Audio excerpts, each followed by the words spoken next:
Folks, we'll wait right until the top of the hour to get started, but we will be recording this. Welcome to the National Agriculture in the Classroom virtual conference. This is the elementary track. Again, a special shout out to our sponsors, BASF, the CHS Foundation, and Corteva Agriscience. You are in the elementary track. We're happy to have you here. We just finished up Discover Dairy from coming to us from Pennsylvania, and we're headed down the coast, headed back to Florida, to Miami-Dade County Schools. So working with that. So we'll start right at the top of the hour. Perfect. Thank you so much, Kevin, for that introduction. I'm going to go ahead and share my screen here. Well, yeah, here, as you're doing that, I will let you start. But our speaker today is Eddie Racinos, who has 20 years experience of vegetable gardening, focusing on perennial vegetables in schools. 11 years experience as a teacher in Miami-Dade County Public Schools and with a background in design. You're currently the Senior Program Manager for the Education Fund. So with that, I'll turn it over to you. Perfect, Kevin. Thanks again. So as you can see, this is the Food Forest for Schools program that we're doing right now in Miami-Dade County Public Schools.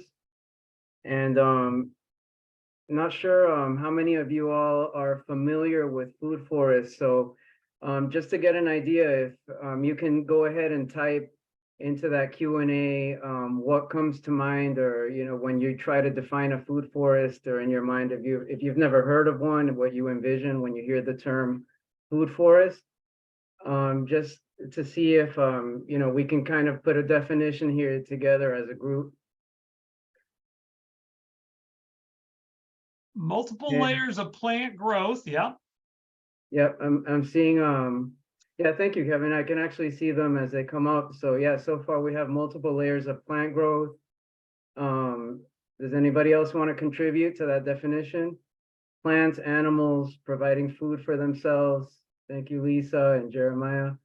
And we have Deb saying, hate to admit it, but not familiar. Okay, great. That's why we're here, to learn new things. That's awesome, actually. Mixed use, great. Okay, so yeah, these responses are pretty much along the right track. When you think of a forest, food forests mimic a natural forest. So that kind of gets us on the right track of how we actually define it. And the main thing is that the plants are edible. So they're based mainly on perennial plants as opposed to annual plants, the way that you would find in a forest, in a natural forest. And we have the majority of those plants as perennial superfoods. So they're all edible. They're things that we can harvest. And in our program, we actually focus on leaf crops, tropical leaf crops, just because of how abundantly everything grows in South Florida throughout the year. We actually have a year-round growing season. It's just, wet and dry season. So things are a little bit different down here. And leaf crops, if we choose the correct ones, will be available year-round. So some other key points, and people were mentioning this in the Q&A, plants and animals. So definitely it builds habitat. So you do create those opportunities for learning about other, different science concepts that's going to bring into play. Biodiversity. So we don't really do monoculture. We don't have those raised beds where you're planting mainly one crop inside of the raised bed. We have things that are more like planting islands, or just planting areas. And we put groups of plants in there. Some of them are creating canopy, so that goes into the multi-layered part of it. We have canopy plants, large bush plants. There's a herbaceous layer there. Ground covers, some vines growing as well. So all of that biodiversity and everything, it makes it a little bit more of a sustainable system for South Florida. And at the same time, it makes it more open to be a learning environment for students. So just keep in mind that, we are talking about some of the areas that we have in Miami-Dade County, where a portion of the population doesn't really have access to those safe outdoor areas. So that's part of what we're trying to do. And that leads us into our vision. So our vision is that every single student in Miami-Dade County, and I would just say basically everywhere, should have access to a beautiful outdoor, safe outdoor learning environment. And that's what these food forests are providing for the schools. If you can picture a raised bed, which is something that you walk up to, a food forest is more of a space that you enter, and it includes an outdoor eco lab, and it includes canopy, which is also important to our hot weather that we have here pretty much year round. Okay, so just to give an idea of, this is what the schools look like. In Miami, almost all of the schools in our county have these big open areas, open fields. They're generally not used. They actually just become an additional thing that the schools have to maintain. So it's a maintenance cost, as opposed to being a resource. So in this case, this was just an empty field. There is some shade where there's tables back there in the background. But generally, students would never be out here for any reason. It's just something that had to be mowed. There had to provide irrigation and in some cases, pesticides, herbicides to keep the grass growing. So yeah, grass just became a maintenance issue. And what we do when we install, we're site specific in our design, and we completely change the landscape. So this is the exact same space that you're looking at here.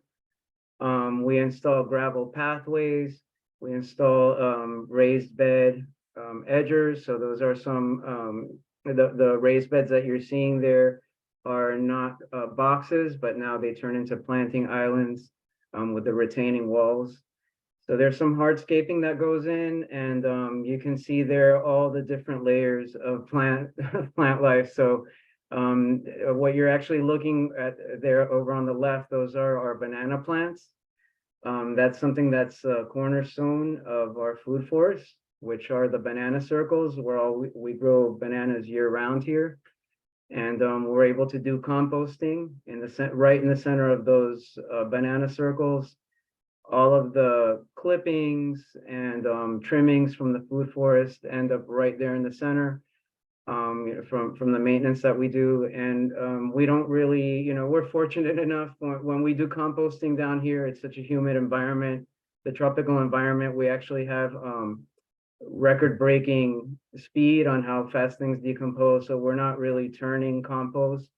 And the beauty of it is it's not spread, it stays right there in the banana circles, and that provides also another learning concept for the students, another science concept for them, for soil science. Some of the lower levels, those are all edibles that you're looking at. Just to throw out a few names, there's a bush there that's called katuk. The katuk grows under a full canopy. It's one of the few plants that will grow in full shade. We have all there over there to the far left, that's Mujan tea.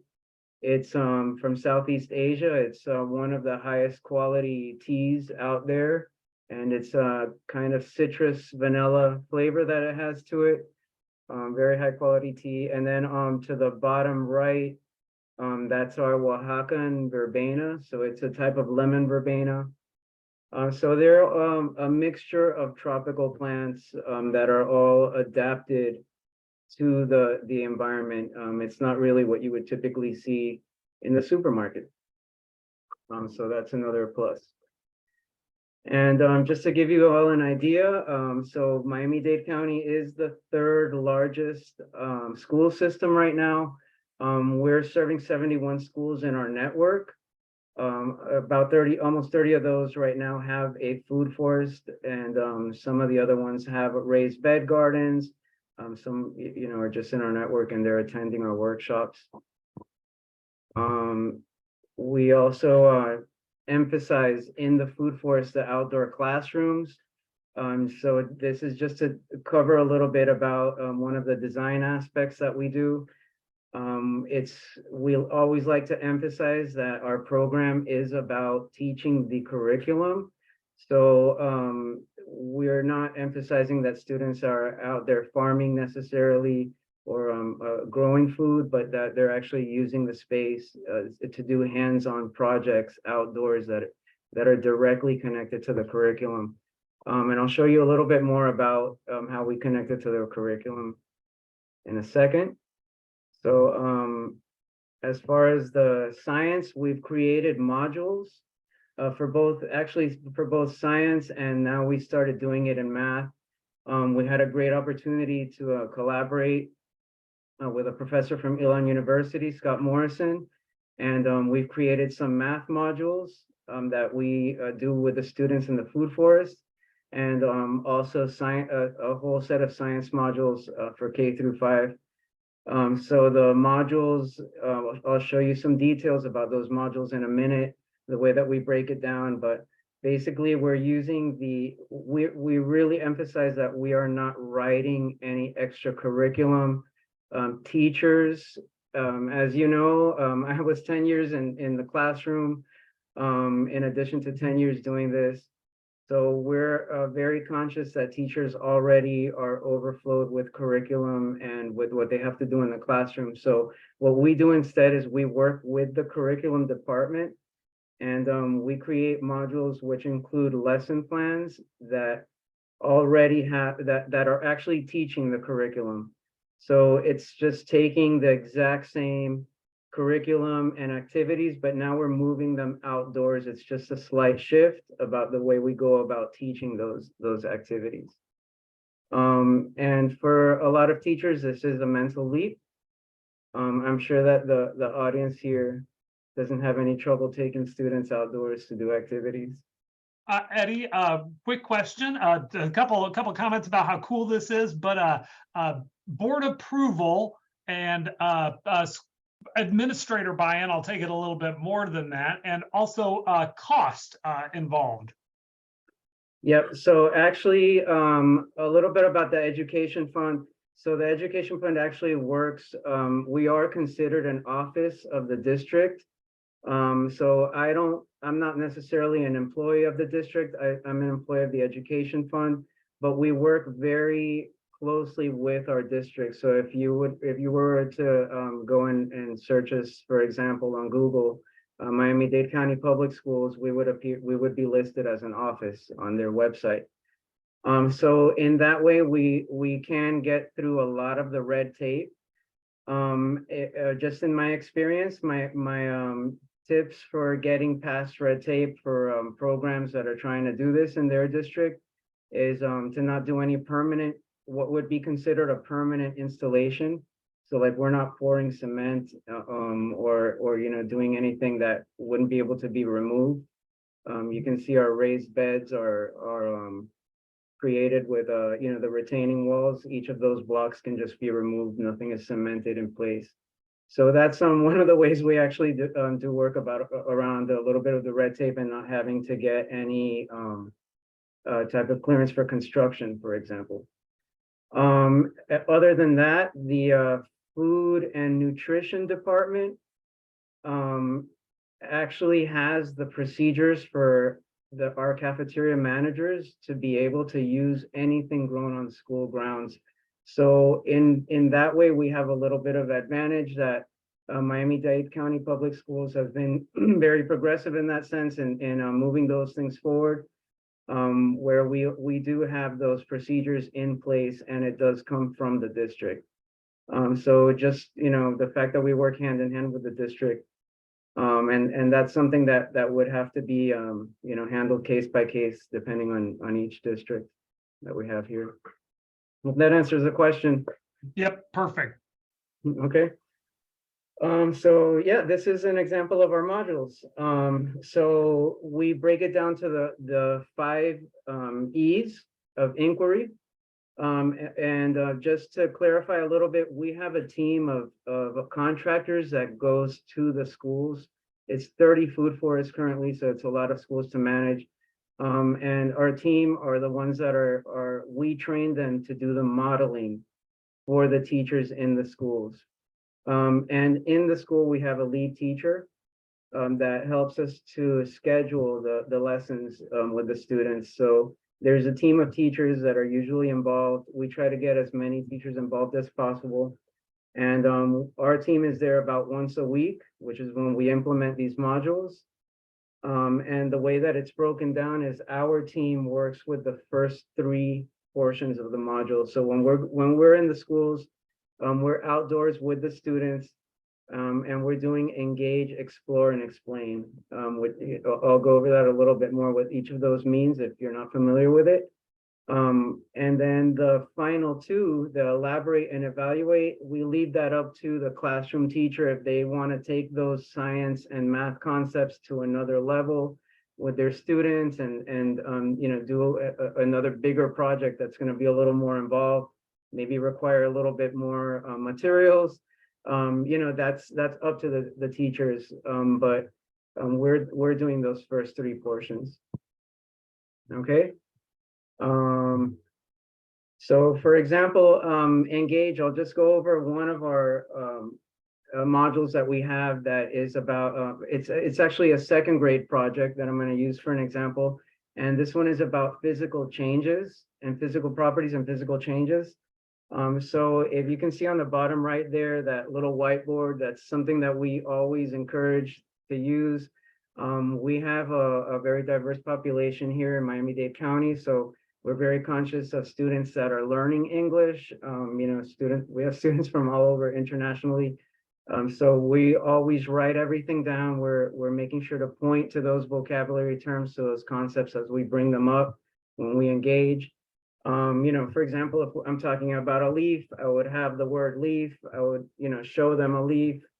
And then when they actually go and do the hands-on portion of it, they're actually now, you know, using their vocabulary and using that item, you know, hands-on.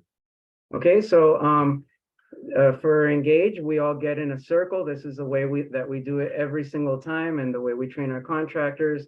The entire class is in a circle. That way everybody gets to participate.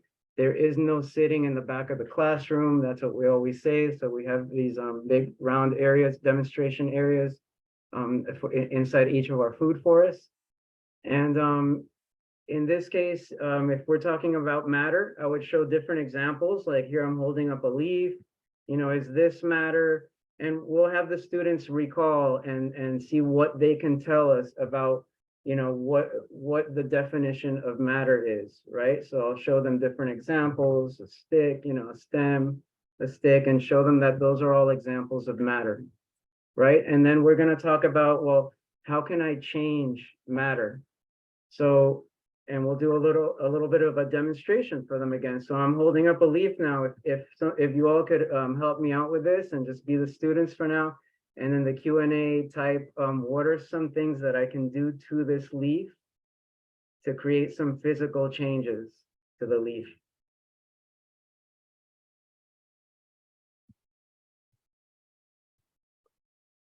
Okay, exactly. So some people are saying tear it, of course. So students are going to want to tear it. And again, you know, you're demonstrating tear as you're using the vocabulary. Perfect. Grind, yes, you can take off a piece and crush it, grind it. If you have a dry leaf to demonstrate, they would love to crush that dry leaf. They have a lot of fun with that, for sure. Okay, let's see if we have any more responses here. Roll it. Yes, you can take the leaf and bend it. You can roll it, right? I can break it. I can break a piece off of it like this and turn it into more than one piece. Okay, so I can break it into multiple pieces. So remember, this is for 2nd grade. And if we were to modify this and make it a little bit more complicated, you can also include maybe the chemical changes and do this maybe near the compost pile, right? And show some examples of dried leaves, yellow leaves, green leaves. Okay, just to add a little bit more of a challenge to that. Okay, and then the next thing that we're going to do is explore. So what we recommend here, we use sometimes bins, different color bins, or trays, or even cones. So you can set different areas, and that way you can split up your class into different groups when they're outdoors.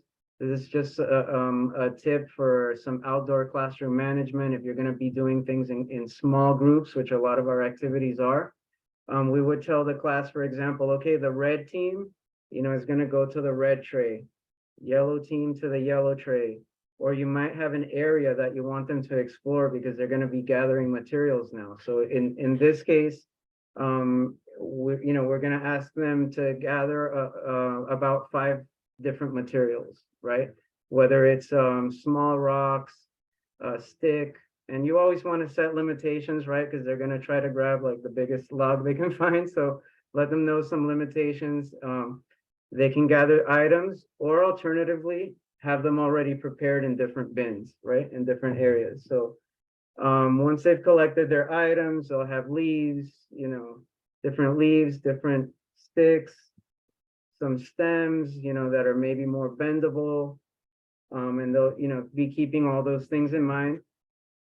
What they're gonna do next is either break, bend, tear, cut, and do what they have to do to those items to change them physically so that they can write their name out. All right, so that they would be able to spell their name using those items. And this is the hands-on portion. So they're either doing this, in small group where they've collected their items. They'll be in different areas of the food forest. Now in the Q&A, if anybody, if you're modifying, let's say you're modifying this project because maybe your class, you have a lot of students that don't know how to write their names. What are some ways that we can simplify this project to modify it for a different group of students that is not prepared to write their entire name? Shapes, somebody's saying shapes, Jeremiah, exactly. Make faces, absolutely. You can just turn it into a fun activity like that, where they're just making faces, exactly. Build a home, so maybe take 2 shapes, make it into the shape of a home, or give them some shapes to find and make a face out of it. So that's actually something when we go into the math curriculum, we're doing pretty much the same type of project, but they're going out and doing a scavenger hunt, and we tell them, find some oval leaves, find some leaves that look like triangles, or, they gather some sticks and actually make the shapes themselves. An easy way to transition that into a math activity. Tell a story, yep, excellent. What about just initials, write the first letter of your name. Okay, that's another a way that we can simplify this. To even, or if you're learning about a letter, right? If you want to do this as a kindergarten activity and you're just learning one letter, okay, that would be another way to do it. Some quick suggestions, you can also have pre-made on a paper, just write out their names for them, and then they just have to trace it out. Okay, so just another tip there for some ways that we've handled those different levels before.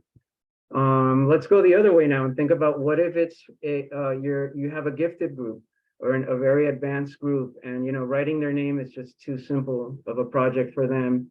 They would take no time in doing that. How would you modify it for a group that maybe needs a little bit more of a challenge? Let's go ahead and put those in the Q&A.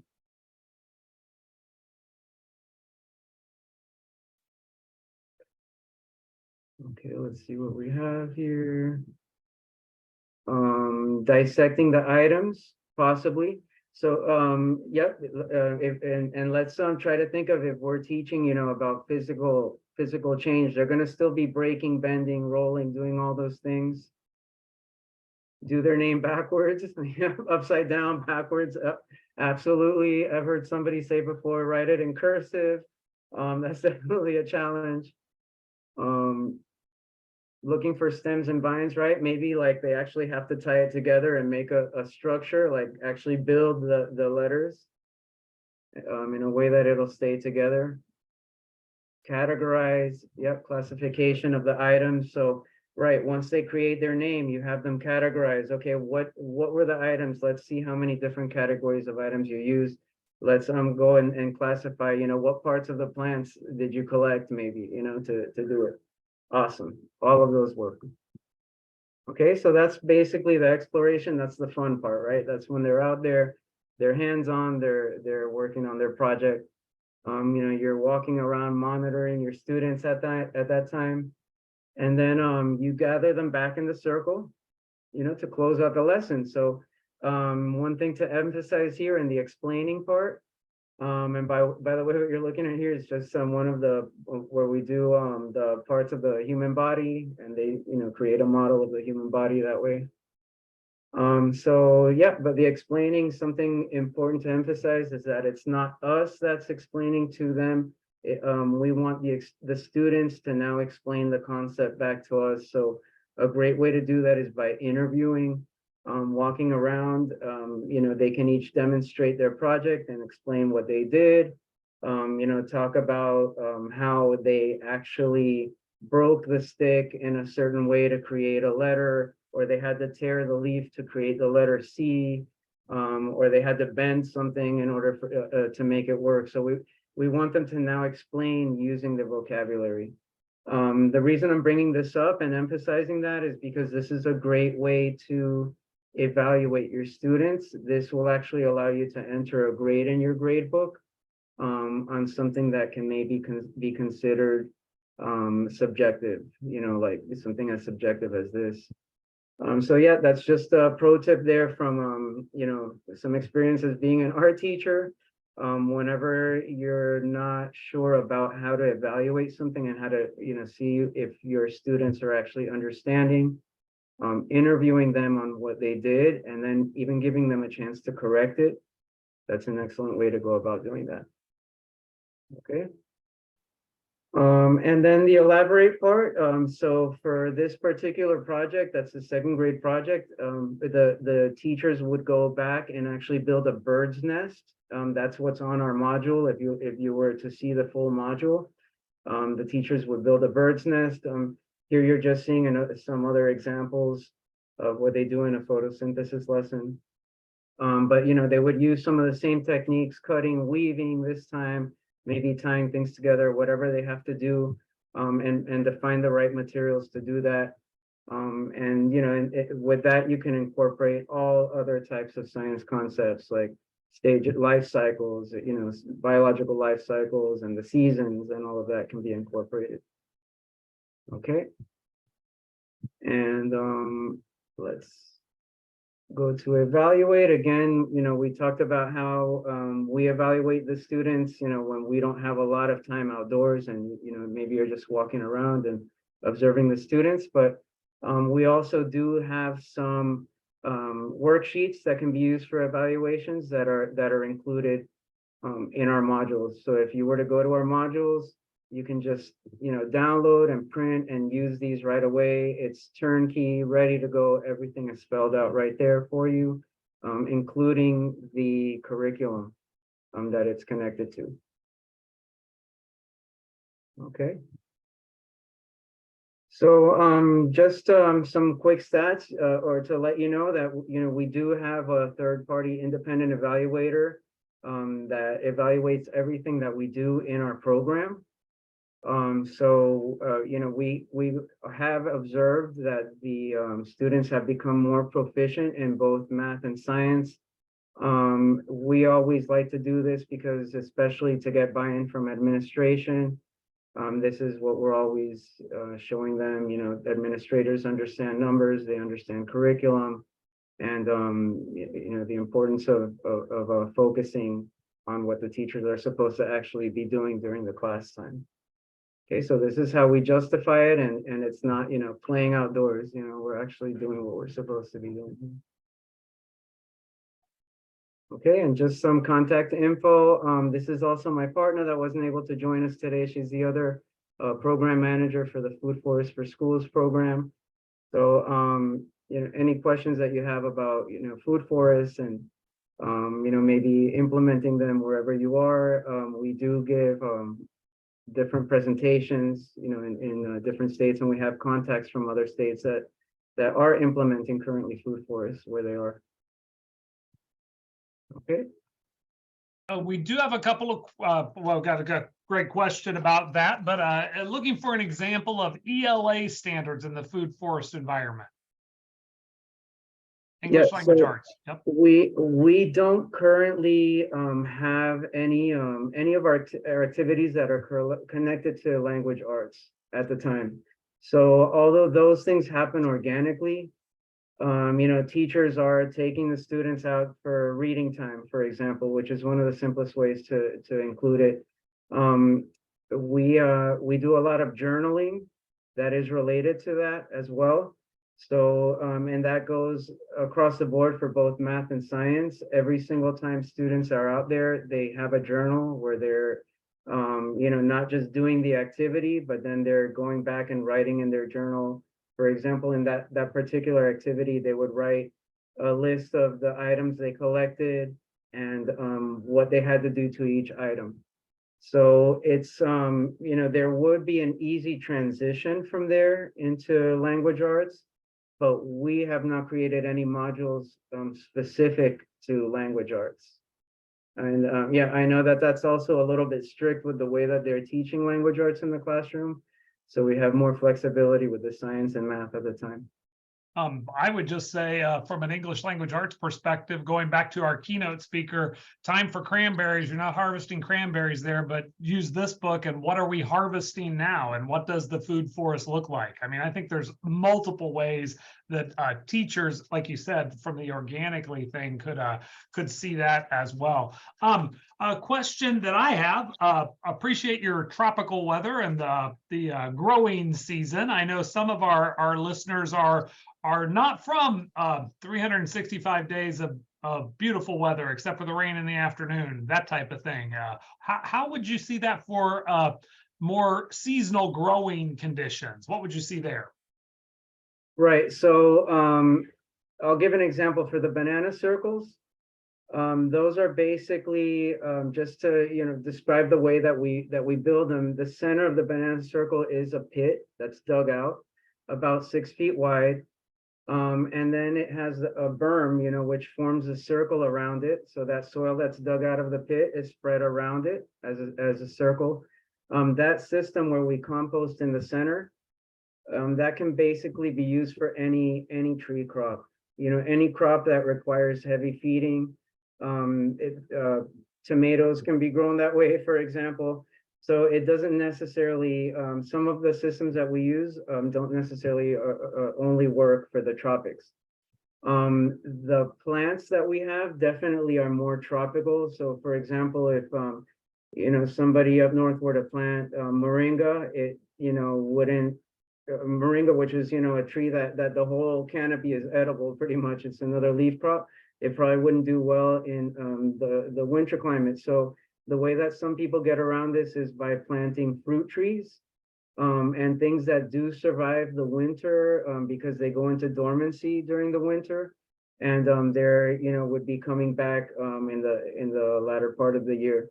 So surprisingly, the larger portion of the literature that's out there for food forests and for plant lists and the information out there for how to manage food forests, it is written about for continental climate, because the majority of the United States is not tropical. So if you were to go and research food forests in Wisconsin, food forests in Maine, or you would actually find a lot of information out there for plant lists that could be used to create your own food forest, because people have already found the solutions for a lot of that. And some mostly it is plants that go into dormancy and then they'll just bounce back at the right time. And just a quick Google search, I found it for food forest in Illinois. So yeah, Exactly. Interesting, very interesting. Yeah. So Yeah, a lot of our work involved doing the research for tropical food forests because the information just wasn't out there.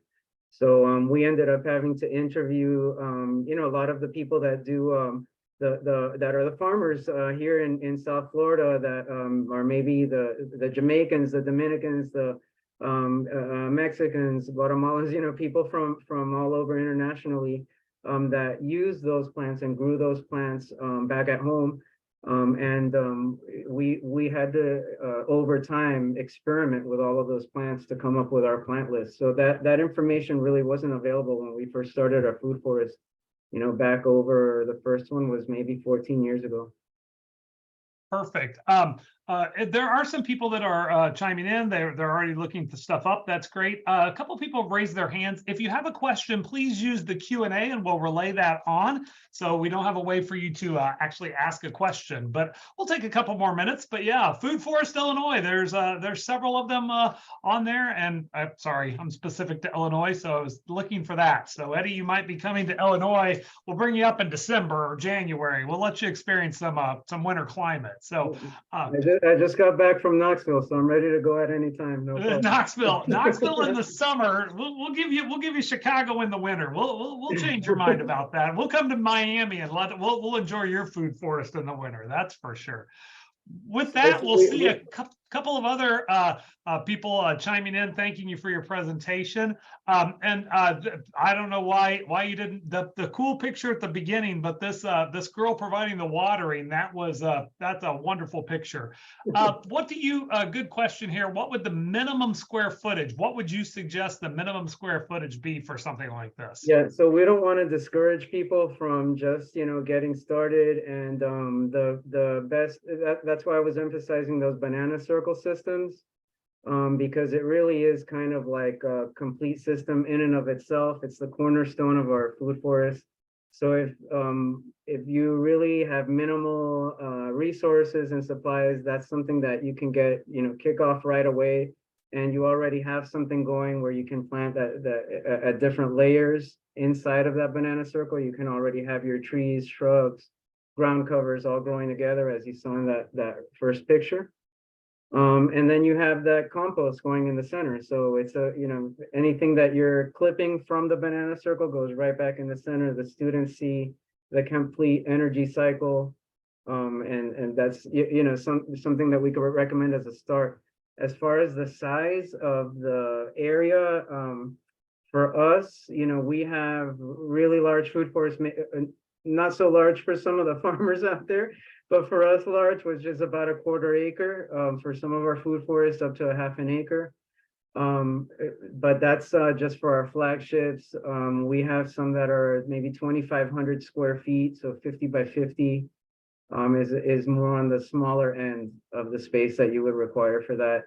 Just to have a few more garden beds, an outdoor demonstration area, and the banana circle all in that space. You would maybe need about 2,500 square feet for that. Yeah, but there's different ways to go about it. So if you wanted to shrink that down further, it's totally doable. It's all about the space you have to work with. And oftentimes we don't get to use the words banana circle enough, Eddie. So I think you've introduced something new to our vocabulary as we think about this. So. Awesome. Yeah. Interesting story about that. When we first started doing this, there was a farm down south. I think he's retired since then. It was called Going Bananas. And, he was just the plant expert. He knew everything about the varieties of all the different bananas. So, we were looking for specific varieties we wanted to grow. And he hadn't heard of the banana circles. When I mentioned it to him, he told me that he learned it as tomato circles when he was in school. So yeah, it really doesn't work for any crop. Yeah. There you go. We've got plenty of those in Illinois, tomato circles coming on right now. Well, with that, thank you very much, Eddie. We appreciate your time jumping on, both being in Orlando with us and joining us virtually. Thank you so much for your continued diligence throughout Miami-Dade. You and the folks you're working with. Again, this last picture you've got up says it all. With that, it's a pleasure, and thank you to all the teachers also for what they're doing. Perfect. Thank you so much. So with that, I'm going to stop the recording of this and we will adjourn just a couple minutes early. That's pretty cool. We started a couple minutes early. And